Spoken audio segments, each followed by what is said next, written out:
So we start with the factory overheads, and on the previous occasion we had discussed about the material and labor, and I had told you that please come prepared after solving and reading the Star Engineering case. Hopefully you must have gone through the reading material and must have got some information regarding the factory overheads. Today we are going to discuss in depth about the factory overhead. If time permits, we will take up Star Engineering case, otherwise next time, next week. If you remember, we started with the discussion on management accounting. How is it superior than the financial accounting? What are the steps we can take in order to find out the real cost of the product? And we have been seeing how to track the cost, because our aim as a manager is to find out the real cost of the product.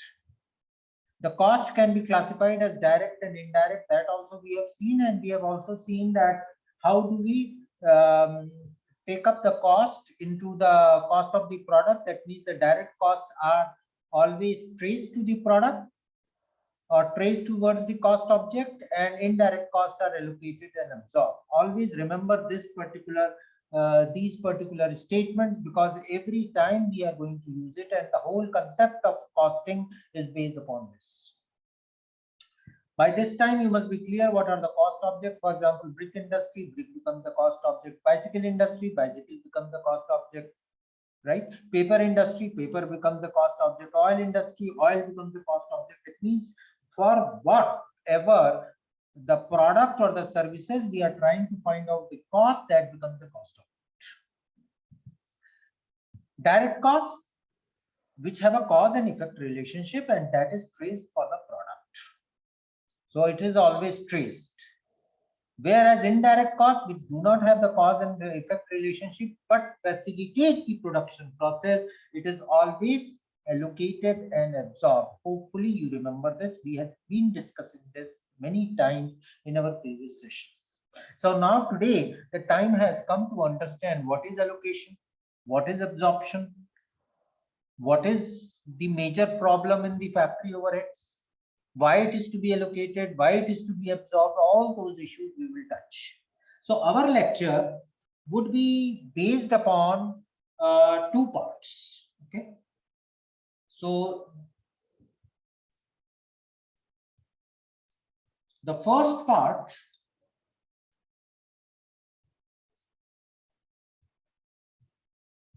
will be allocation.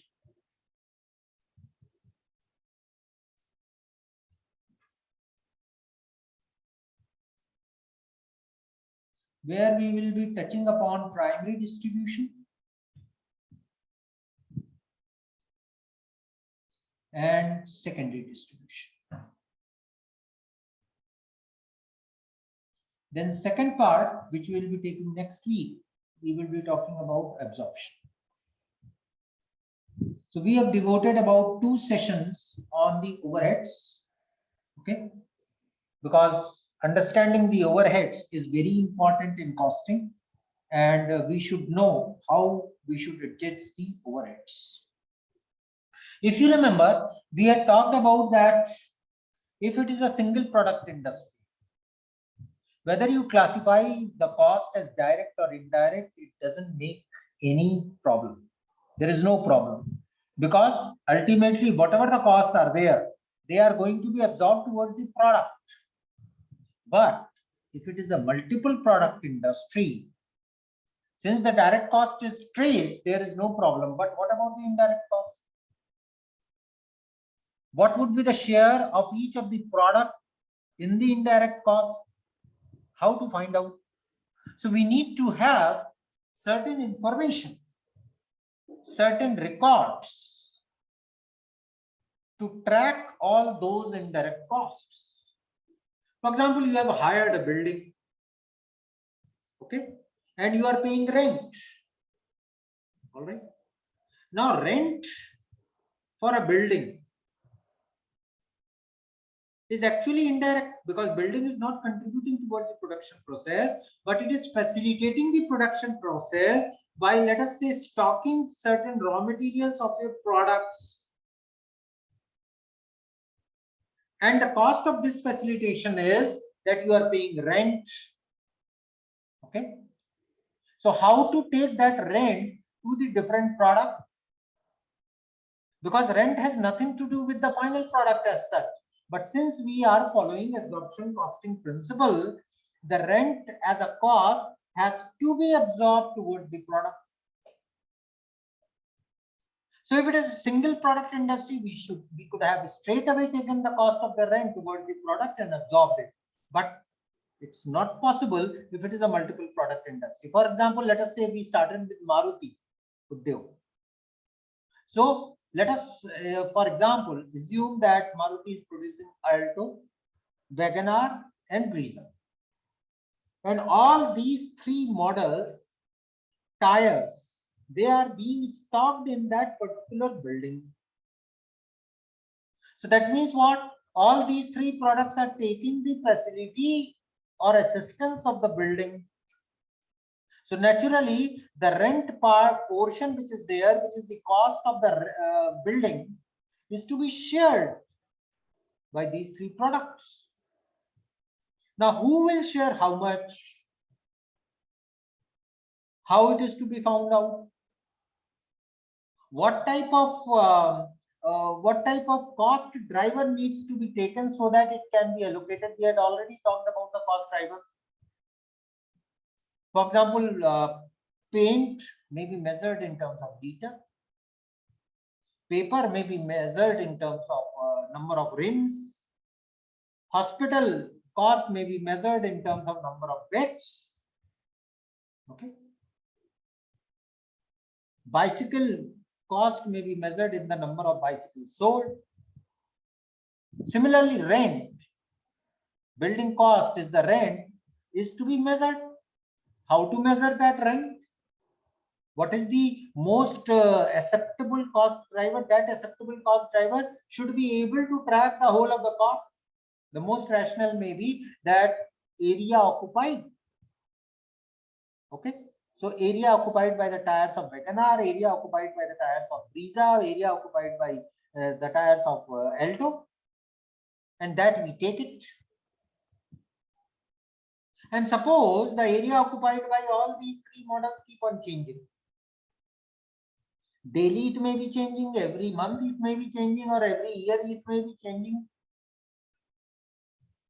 So you are expected that every time you have to take the updated area occupied of all these tires, but it may not be possible always.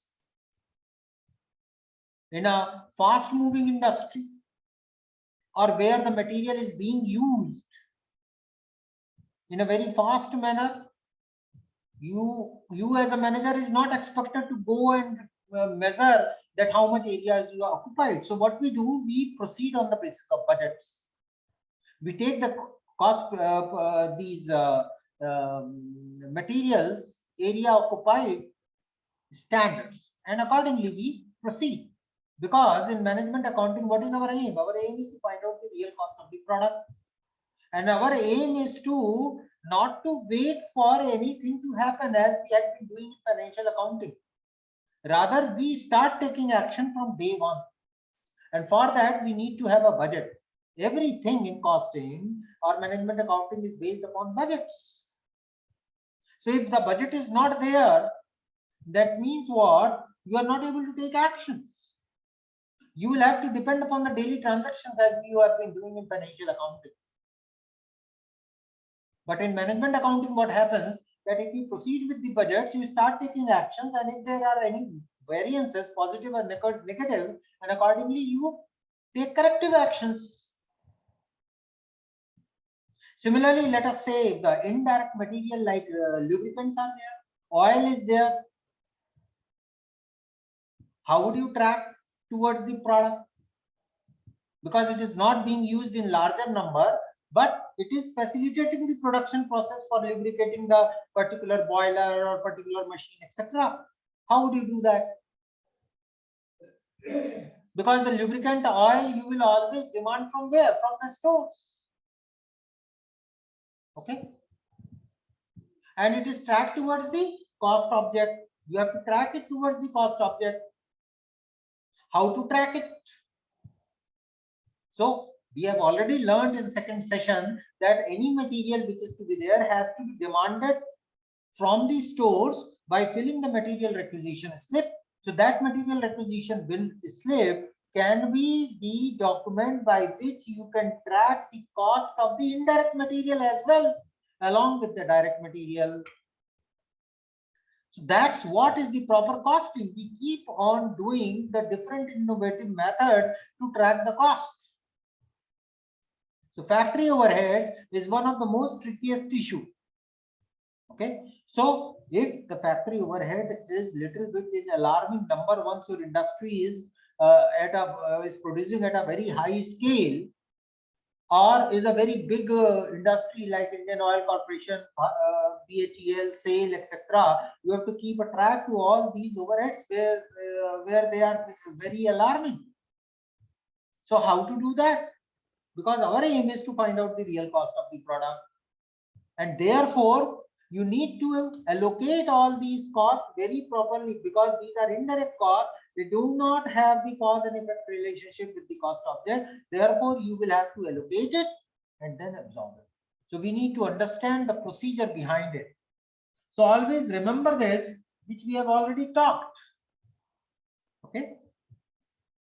So direct costs are always traced towards the cost object, that we have already seen in session number 1, 2, 3, right? But if these are indirect costs, since they are not direct costs, so they will have to be allocated and absorbed. And that is to say, we will have to find a relationship with the cost object. We have to track the cost, how it goes to the different cost object.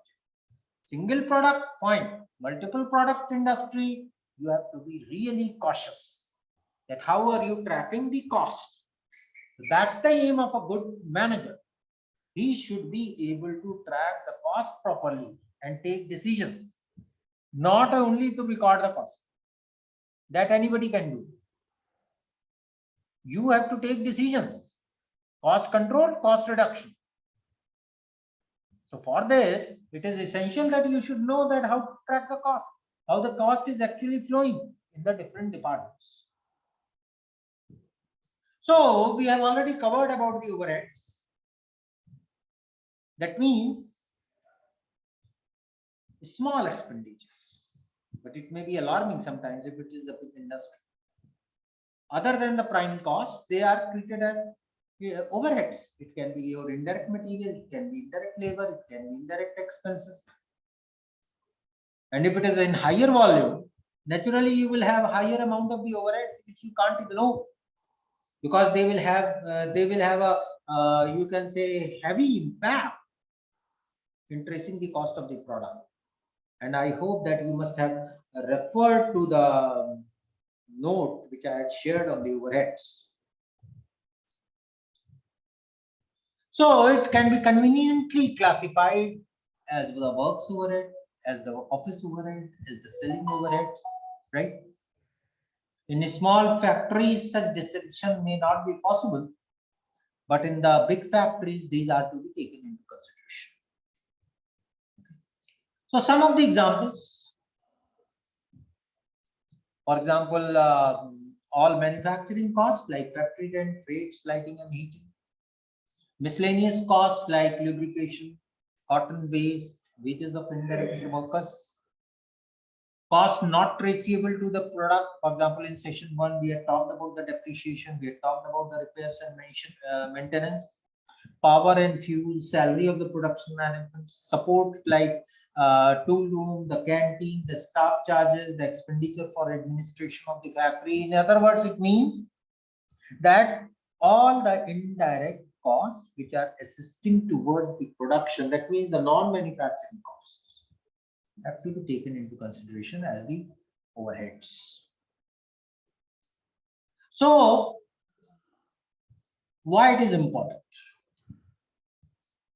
I've already told you that each job, each product, its cost has to be known in advance so that you can take the action. Overheads can't be traced to the individual items. Therefore, you need to be cautious because ultimately you require the product cost in order to price the similar job, in order to estimate the cost for the next period. So you should have a very correct estimate about the indirect costs and how they are being treated in the company. How are you tracing those costs towards the cost object, and how are you recording those costs? Okay. For example, the direct labor. I have already told you in once we were discussing about the cost, different type of cost. One cost can be direct to one department within the organization and indirect to another department within the same organization.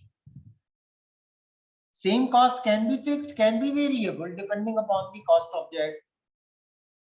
So for example, direct material which is being used in the manufacturing plant would be the direct material for the whole company. But the direct material which is being direct material or the direct labor which is being used in the office would be the direct material or direct labor for the office, but not for the whole company. So we need to be cautious and we need to account all those issues. Later on, we are going to learn about that. Okay. So we will study the tackling of the overheads under two major heads. As I told you, first is allocation, second is absorption. We will study today allocation and we will talk about the primary distribution and then we will talk about the secondary distribution. If it is a single product industry, whether you bifurcate into the direct cost or indirect cost or the overheads, it doesn't make any problematic affair because the total cost is neither reduced or increased by the allocation. But if it is a multiple product industry and all the indirect costs, suppose you have allocated as direct cost, then what would happen? You would escalate higher volume products. For example, I gave the example of, let us say, the cost of the building, that is rent, and you have allocated it as a direct cost to one particular model, for example, Alto. Then what would happen? The real share is actually between Alto, WagonR and Brezza. So for other two models, you have ignored that and immediately allocated a whole of the cost of the rent towards the Alto only. That means what? You will over escalate the cost of the Alto. Such things you have to avoid. You have to be very sure that where you need to follow direct tracing of the cost and where you need to follow direct allocation of the cost. Both are different. Direct costs are traced with the cause and effect relationship. Indirect costs are allocated and absorbed. Always put this into mind as crystal clear. So firstly, today we are going to talk about allocation and then apportionment of the cost. Next week, we are going to talk about absorption of the overheads to the various products. So firstly, we need to see that which are the expenditures who are not directly contributing towards the production. And if not directly contributing to the production, then how you are tracking it towards the product. That means how you are allocating it towards the product. For example, rent, we allocated it on the basis of area occupied. Indirect labor would be normally paid on the basis of the prevalent wage rate or the direct labor wage rate. And accordingly, we can allocate the indirect labor on the basis of the direct wage rate. So allocation is based upon certain cost drivers. And also keep in mind that these cost drivers may not tally with another company because each and every company's assumptions may differ. That's why it's a highly flexible subject. Okay. And another most important thing that we need to estimate, that is to say, based upon budget. what we say predetermined overhead rate. You have to determine that how much actually you are going to incur. And then how do you collect and codify all these data? For example, indirect labor would be working in the different areas. So how would you track? Based upon the wage rate, based upon the payroll, and accordingly you will track. Indirect material you will be using in different parts of the organization. How do you track that? So you have to collect it, you have to codify it. So it will be based upon the material requisition slip. Code must be given. Code would be given for that particular indirect material usage based upon the particular usage in the different areas of the organization, and that is decided by the bills of material, and that is prepared by the planning and control department. I hope you have not forgotten whatever we have discussed earlier in the class. Okay.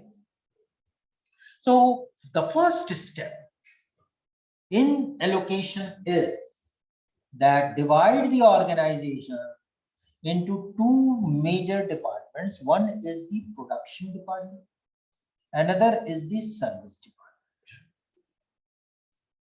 One is the production department, another is the service department. Production department is directly contributing towards the production process. For example, textile industry, you can identify all those manufacturing process: carding, spinning, weaving, dyeing, finishing. Okay, and they may be assisted by the different service departments within the organization which provide the support facilities. For example, powerhouse may be giving power to them. Canteen may be fulfilling the needs of the tea, coffee, and lunch. Repairs and maintenance may be giving the servicing to the different machines which are being operated under the textile industry. And this textile industry production department may not be only producing only one good, maybe producing multiple products. For example, woolen clothes may be being produced, cotton clothes being produced, or quartz wool type of clothes being produced, or different other quality of clothes being produced. So multiple products, not a single product, multiple products. So what is to be done? Since we are doing absorption costing, each cost of these two departments, whether it is service department or production department, has to be absorbed towards the product, goods, and services. Absorption costing, any cost has to be recovered from where? From the product. Since the production department is directly contributing towards the product, so it is easily recoverable. Okay, it is easily recoverable.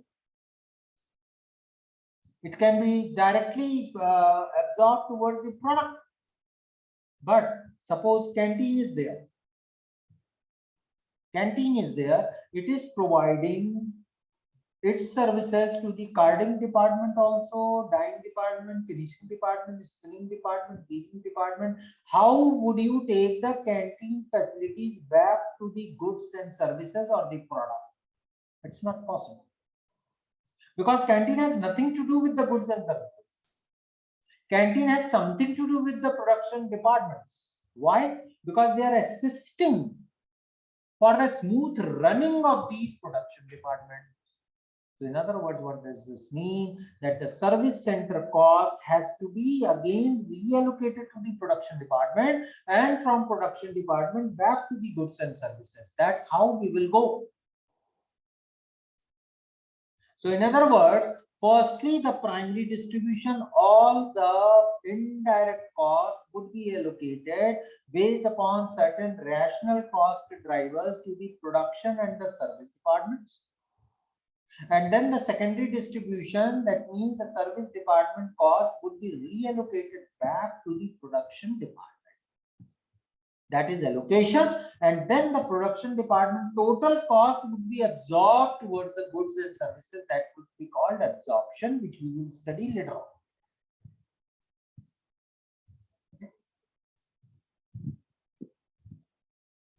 So we have to be very cautious that how we are classifying overheads, whether fixed, semi-variable and variable. What are the departments being affected? How are you tracing all those costs, right? For example, I told you that indirect material has to be traced from the material requisition slip. How are you allocating the service department cost to the production department? Okay. There may be a different situation where the tool room may be giving the service to the powerhouse. Powerhouse may be giving the service to the tool room as well as canteen canteen services as well. So there is inter-service usage also. How are you taking that thing into consideration? So then how are you calculating the predetermined overhead rate, which we will talk later on? And ultimately, how are you absorbing it towards the product? So we will see each one of them in greater depth. So first we understand that we are doing allocation right now. In the allocation, we are allocating only the indirect cost, point number one, and this allocation would be followed by two major subheads. One is your primary distribution. That means all the costs are firstly allocated to the different production centers and the service centers. Okay. And then secondary distribution, where all the service department costs are reassigned back to the production center, because service center costs who would absorb? Product cannot absorb directly because they are not contributing towards the product, but they are giving facility to the production center. So firstly, the service center cost would be allocated back to the production department, and from production department it goes back to the goods and services. That is stage 2, that is the absorption. Okay. So I told you few more important things in the previous sessions, that you make the best possible effort to classify all the cost as direct. In other words, it means that you should make the efforts to allocate as many items as possible. For example, I gave the example of rent. So rent, you are able to track its usage based upon the area occupied. And once you get the area occupied for each of the models, you can easily allocate the rent cost to each of the models. Okay. On the basis of set cost driver. So set cost driver for the rent was area. Similarly, you can allocate the power on the basis of meter. Similarly, you can allocate the indirect workers wages on the basis of direct wages rate. Okay. Indirect material can be allocated on the basis of material requisition step. Indirect labor can be identified with various centers on the basis of the payroll. So you make the best possible effort to allocate as many items as possible. Okay.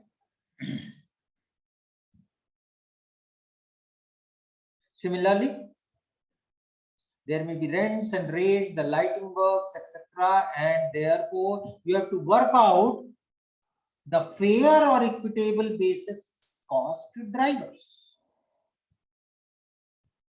As an illustration, space can be used for factory rent. Labor rate can be used to include and allocate the wages, indirect labor. Activity can be used for allocating the electricity, power, or depreciation charges. So who decides this cost driver? Okay. For example, let us say how we allocate the direct expenses based upon the cost driver. If we want to measure the cost of the bicycle, number of bicycles, cost of the hospital, number of beds, cost of the paper, number of rims, cost of the brakes, number of brakes. Okay. So similarly, if it is an indirect cost, how would we allocate? Rent on the basis of area occupied. Indirect labor on the basis of the wage rate being paid. Indirect material on the basis of the number of material requisition slips which were filled by the different departmental heads. So in other words, how do you select these type of cost heads? As I told you, there should be a cause and effect relationship, and secondly, there should be an ease of obtaining the data. You should get the data. So if you are tracking the indirect material usage, you should have the data of material requisition slip. How many material requisition slips have been floated from the different centers, or from the different workshop area, or from the different departmental heads, and whether that particular document is actually tracking the cost or not. So for example, material requisition slip should be sufficient enough to give you the idea that at what price that particular material has been issued. Remember, in the case of the sealing ring also, we issued the indirect material based upon the normal cost itself. So whether the normal cost has been taken into consideration or not. Please revise session number 2 also, where we talked about the valuation of the material. So the degree to which the cost driver measures the actual consumption by the product has to be taken into consideration. Okay. So let us start a particular example by which it should be clear that how do we talk about allocation. Please see the polycopy which I have shared with you. Page number 36 of your polycopy which I have shared. PDF file is there, you can open that. So you will find there question number 1. It's a small illustration to give you the idea. So you have 1 product, and there are 3 production centers P1, P2 and P3, 2 service centers S1 and S2, and you have been given the data regarding the direct wages, working hour, HP of the machine, floor space, light points, etc., which we will be using it. Then there is an information about the different type of indirect expenditures which are to be allocated. So you have rent and rates, general lighting, indirect wages, power, depreciation, sundries, etc. So that means what? This total of the heads are to be allocated, because direct costs have already been taken care of. It is only the indirect costs which are to be traced towards the product or allocated towards the product. This company is working with 3 production centers and 2 service centers. Okay. And inter-service usage is also given. As I told you that canteen may be giving the service to tool room. Tool room may be giving the service to powerhouse. Okay. So S1 is giving the service to P1, how much? 20%. S2 is giving the service to P1, how much? 40%. S1 is giving the service to S2, how much? 10%. And S2 giving the service to S1, how much? 10%. So this data is also there with you. In real life, you will have to gather the data from the different documents, but here it is given just for your understanding. Now the question says that you have to find out the total cost of the product X.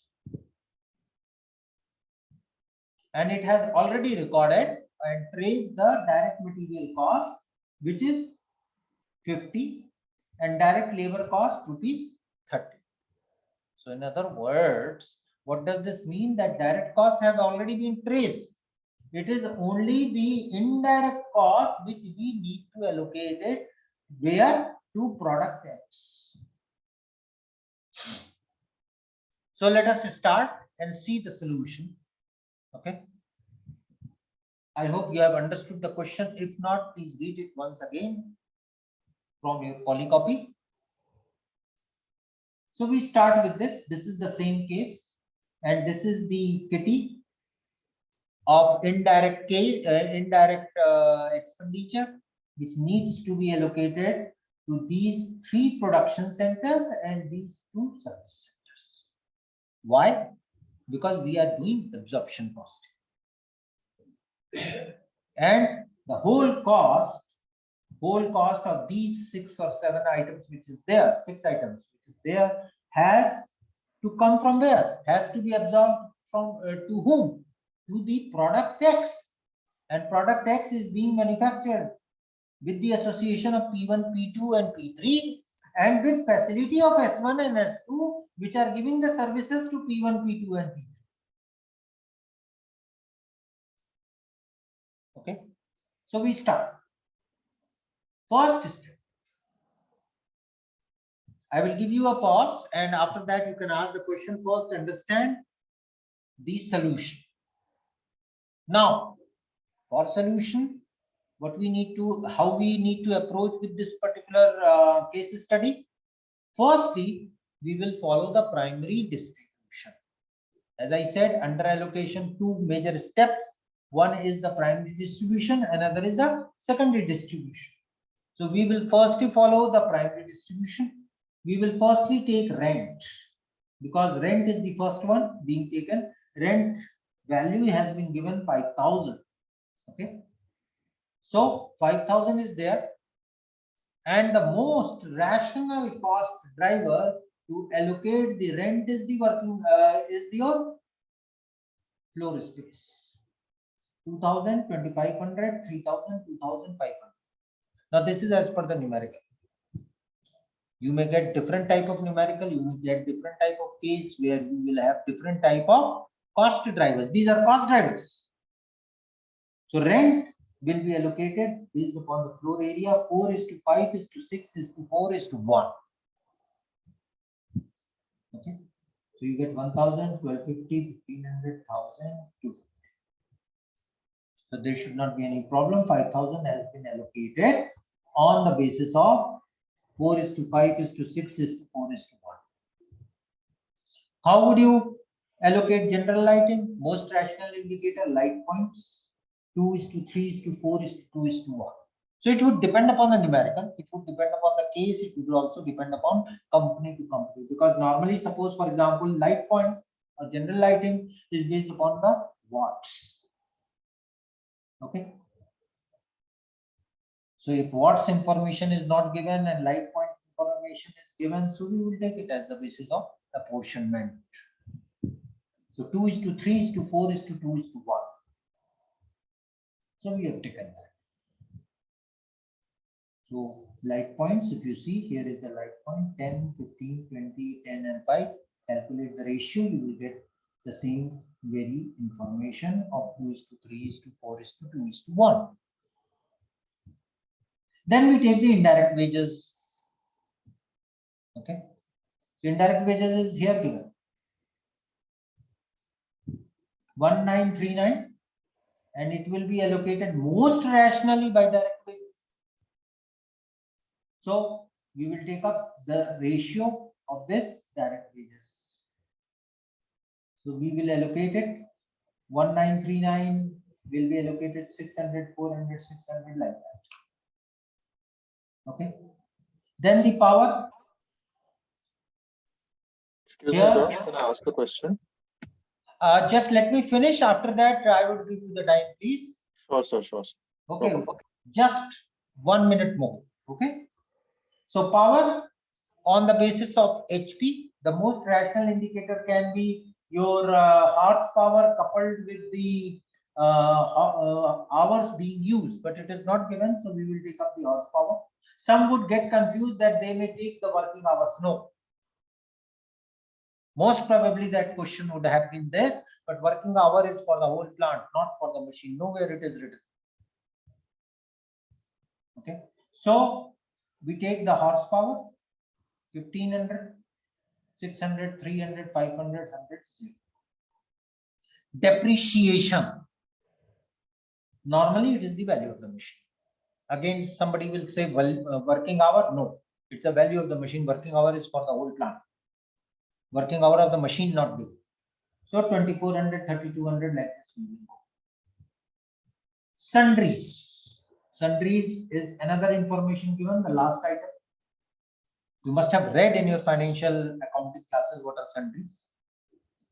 So sundries are basically indirect labor, which is being used for emergency situation. For example, if suppose the sewer line is blocked, you put up certain indirect labor from the market, and they are not regular indirect labor, and that's why they are paid on the basis of the direct wage rate as per the policy of the company. So 969 is there, 3000, 2000, 3000, like that it would go. We have covered, I'm leaving the last item, I will take it afterwards. We have covered all the 6 items, and up to 6 items. Okay, up to 6 items. If you have any doubt, please ask one by one. Somebody had the doubt, please ask. Yes, sir, Prateek here. So my Yes. question was about that we are taking direct wages as the basis of apportionment for indirect wages, right? Yeah, so this is because the direct wages was given, the apportionment of direct wages was given in the question. If there was, are there any other better manner to do this, or this is based on the company policy only? No, it would depend upon the company's policy, Prateek. But here also there is no information given. So normally all the professional companies will have the same wage rate for the direct as well as the indirect wage. Okay. All right. Okay. One question solved. Anyone else? Anyone else? Up to only these items. Sir, can you please explain again for the power portion, sir? Power portion? Okay. Yes, sir. Power portion, normally, as Prateek was asking me the question, if suppose the data has been given for horsepower in 2 hours being utilized, we could have taken horsepower in 2 hours. In many of the books you will find that. Okay, Nathan? But since only horsepower is given, we will take up only horsepower. All right. So, sir, power has nothing to do. Power has, please don't get confused with the light points. Power has nothing to do with the light points. Light point is different. Power being utilized is different. So, sir, in which ratios have we distributed related to floor area only, sir? No, beta, it's the horsepower given. Okay, this not, sir. Yes, yes. Okay, sir. Nitin, please read better full question. I was also doing that only. Was just some confusion over there. Okay. Ab to ho gaya, theek na? ठीक है, sir. Okay. Yes, sir. All right. Shall I go ahead now? Okay. Now see. Now this point needs to be catched very properly. Try to understand it. I have written direct wages. And in the initial part of my lecture, I have told you this, that one cost may be direct within the same department, and one cost may, the same very cost can be indirect in the another department of the same organization, which we have studied under the cost classification exercises. So also, now see here and understand it very properly. I had told you that the direct cost has already been traced. You don't have to touch it. You have the data given for P1, P2, and P3. The direct wages have been given. So these are the direct costs. They must have been tracked. They must have been traced, and they are being reflected in the direct wages or the direct labor. But what about the direct cost of S1 and S2? Direct cost, direct wages of S1 and S2, they are direct for S1 and S2. But they are not direct for P1, P2, and P3. In other words, the S1 and S2 direct wages has to be allocated to P1, P2, and P3. So that's why here you see that the direct wages, only the service center cost of 1500 and 195 will be tracked to S1 and S2. Why? Because all these service center costs will have to be backtracked to P1, P2 and P3. Because who will absorb the service center cost of these two? Product cannot absorb because they are not directly contributing towards the product. Who will absorb? Production centers would absorb. And similarly, all other service center costs, for example, whatever we have done through actual allocation, this rent and rate, indirect wages, power depreciation, etc., who will absorb? We have got the share of S1 and S2, but who will absorb? Production center would absorb P1, P2 and P3. And therefore, the direct cost of these components of 1500 and 195 is going to be absorbed by whom? Production center. So that's why 1500 and 195 has come. The total becomes 4700 and 929. And this is what? This is allocation.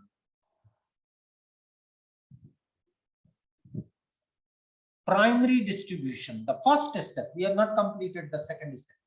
Primary distribution. That means what we have done, all the indirect costs, they have been allocated to the different production center or in the service center based upon certain rational cost drivers. And this may change from company to company. The parameters may also change. For example, in Star Engineering, the parameters may differ. Now, what is our aim next? Our aim is that we should absorb S1 and S2 cost to whom? To these three production centers, P1, P2 and P3. Why? Because service centers have nothing to do with the goods and services.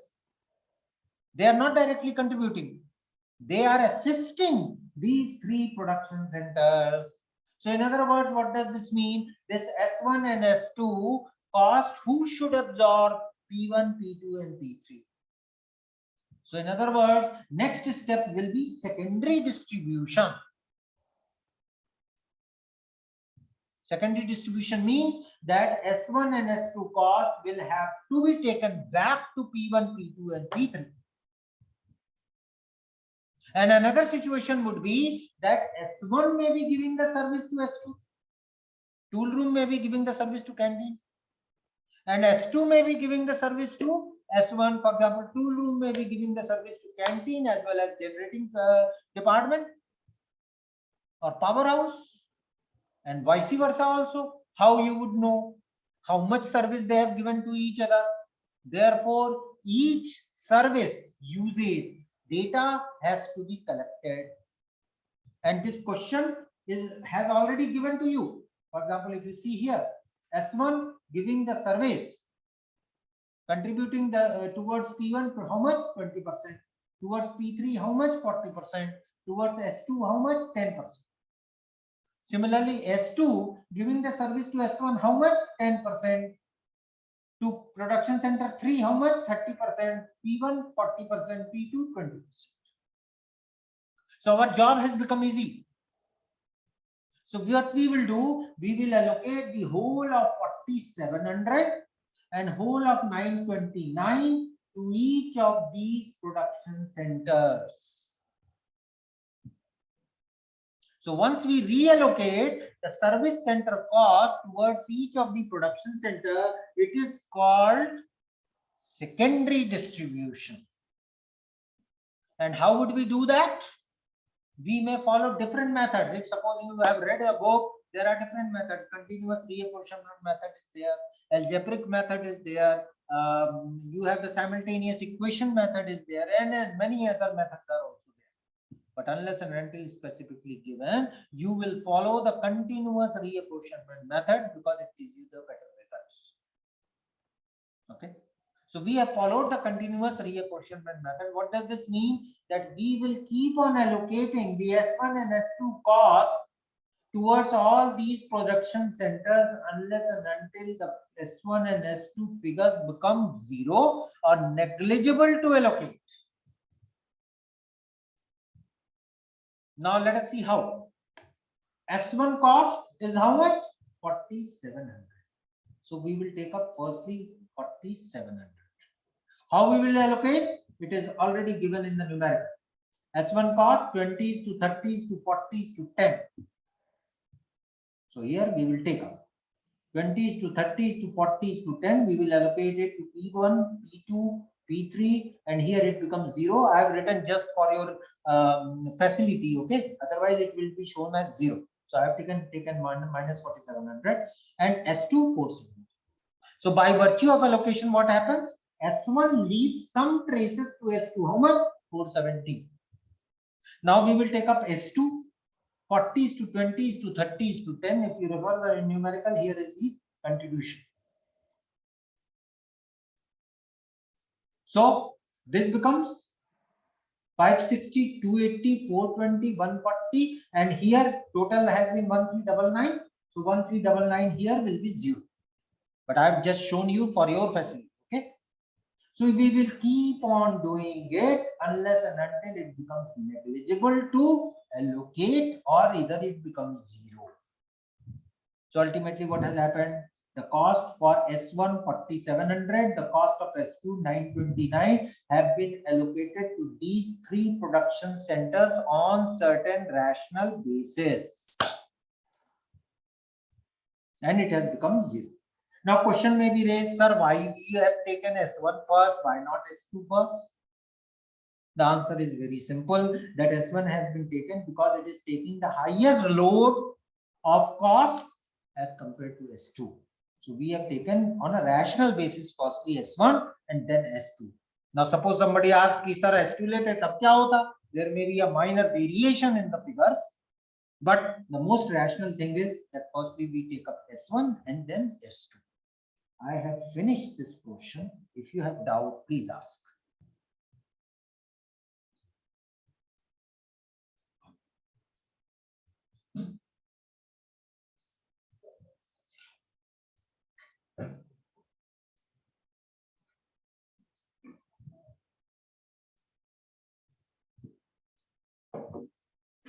All right. So what we have done? We have completed primary distribution. We have completed secondary distribution. And in that process, we have taken the whole kitty and distributed to these 3 production centers. All right. Now, what is our aim? We have to find out the real cost of product X. Okay. Where it has already taken the tracing of the direct material cost 50 and direct labor cost 30. So let's go ahead. See, we have got the total overheads allocated 923490351261 as we have done here. Same figure has come. All right. So we have taken it. Our working hours for the plant is given here. This is the working hour given.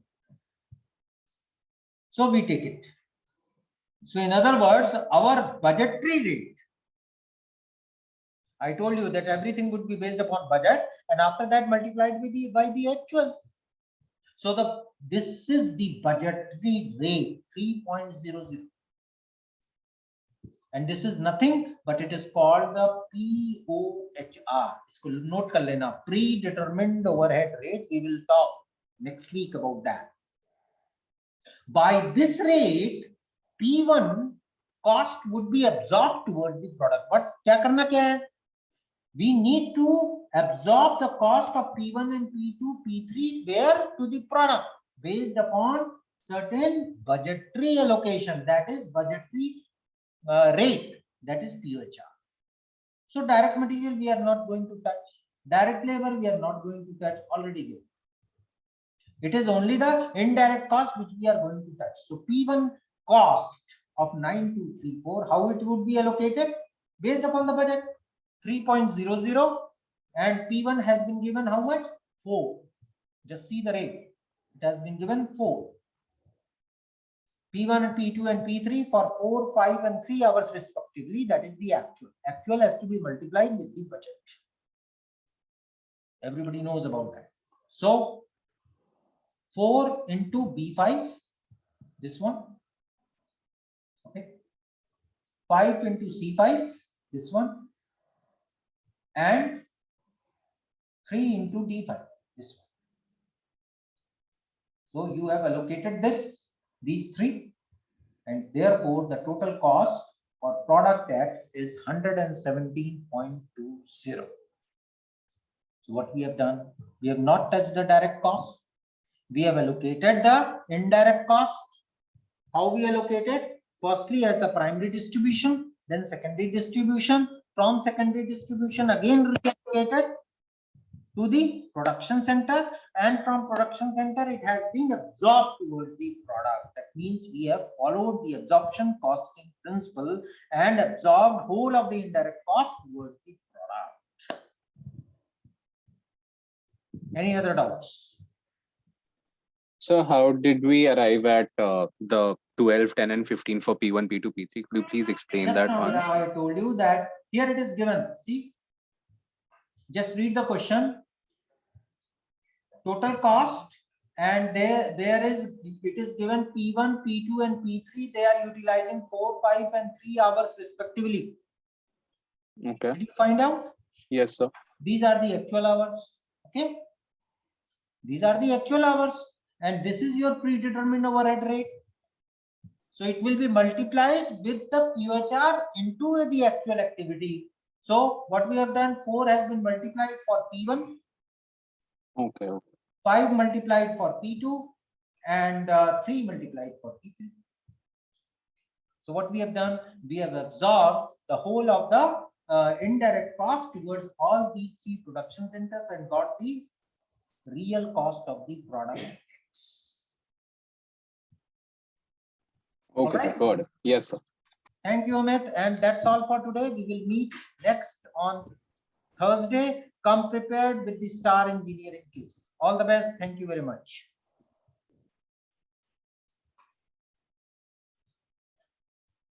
Thank you, sir. Thank you, sir.